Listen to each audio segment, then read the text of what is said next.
Hi, love. Welcome back to my galley with Galley Gourmet with Jay. Today we're making fish and chips, one of my favorite, and I think it's about everyone's favorite in my family. So we're going to get started today with the batter. We're going to start with that first because what we want to do is make the batter. We're going to put it in the refrigerator and let it get to know each other. Just like most foods, you want everything to combine. So what we're going to do is start with cornstarch. We're going to put this in a shallow bowl. We're actually, just be careful what you want to do. It gets all over the place. We're going to use about a half a cup of this, maybe a little bit more. It's about a half a cup. And you want to avoid this, but it happens. And of course, at the time I don't have an apron on, things are going to fly. We're going to add a couple tablespoons of flour. There we go, heaping spoons. And now to this, we're just going to add some salt and some black pepper. Give this a little stir, mix it all up. And then in this bowl, we're going to add about 2 to 3 cups of flour. Notice this time I'm putting my hand over so I don't make a mess. And then one of my favorite seasonings, Chesapeake Bay, has such great flavor. We're going to add a couple tablespoons of this and then 2 cups of beer.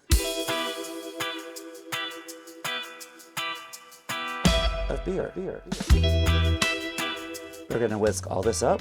What we're doing is we're looking for a loose batter. We don't want it too thick and we don't want it too thin. It's just going to be kind of like this. Now we're going to pop this into the refrigerator, let this sit in there. So I found this gadget and I actually love it. It's a fry cutter. You can put the vegetables in here. You can do anything with it, but it makes cutting potatoes so much easier. Usually you would have to sit here, slice off the end so you have a nice sturdy piece, slice, slice, turn, slice, slice. All I have to do is stick this in here and let it go. Just as simple. Look, we have fries. How cute is that? Now sometimes because of the size, it may not fit all the way. You might have to cut off the end in order for it to go all the way in. But then you just push the button and you have fries. Ta-da! Ta-da! Now I have a bowl with water. We're going to take our beautifully cut fries with my fabulous little machine here. And we're going to put them in here. And we're going to rinse these. And this is going to take a couple times. It'll probably be about 2 to 3 times that we're going to rinse these. So just toss them. You can see the water's a little murky. So we're going to come over, empty that water out, replace it, empty it out.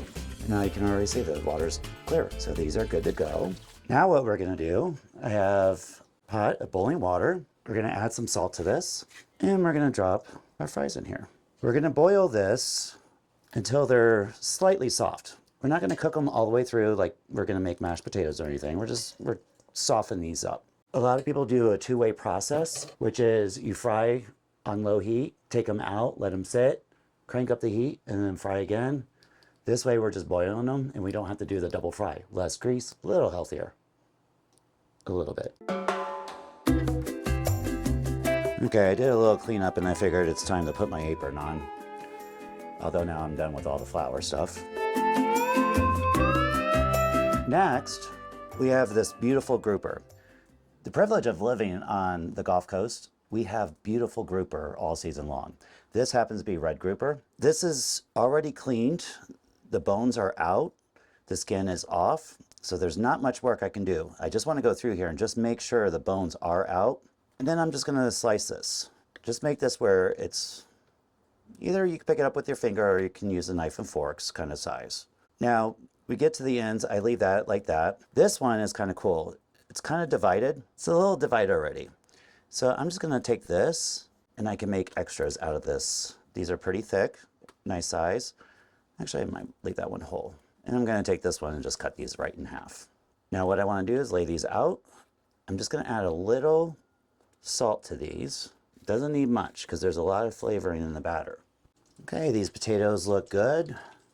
Now we're going to take this off and we're going to drain them. And we're just going to put them on the sheet tray. Let them hang out for a little bit, dry up.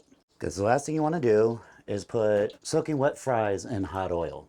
That's not a good thing. Meantime, we're going to come back to our fish. We're going to dredge this in our cornstarch mixture. You want to make sure you get all the way around. Tap it like a little baby's butt. get a little excess off and drop her in. They're gonna go swimming for a little bit. Again, we're just gonna keep going.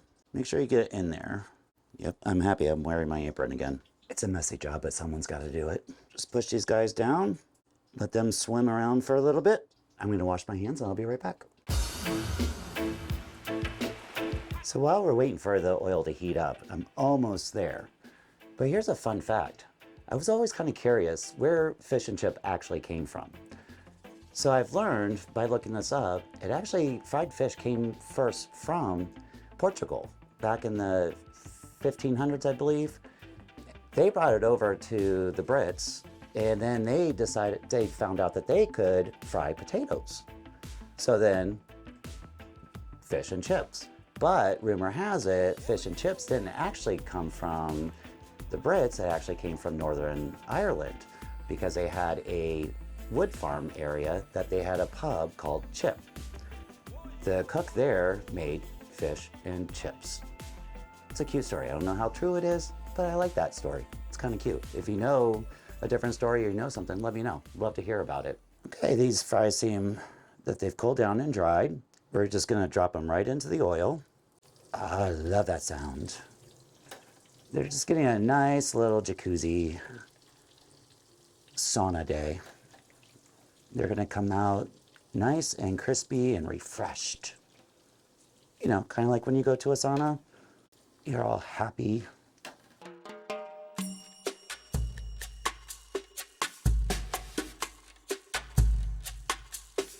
All right, these look amazing. We've got some good color.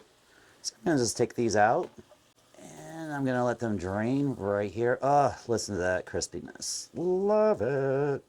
And what I wanna do is immediately put some salt on here.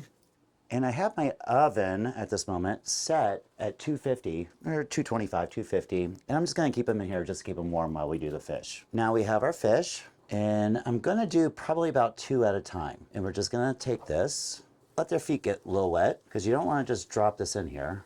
Get their feet a little wet and plunk. Let me do one more. Feet wet, feet wet, feet wet, boom.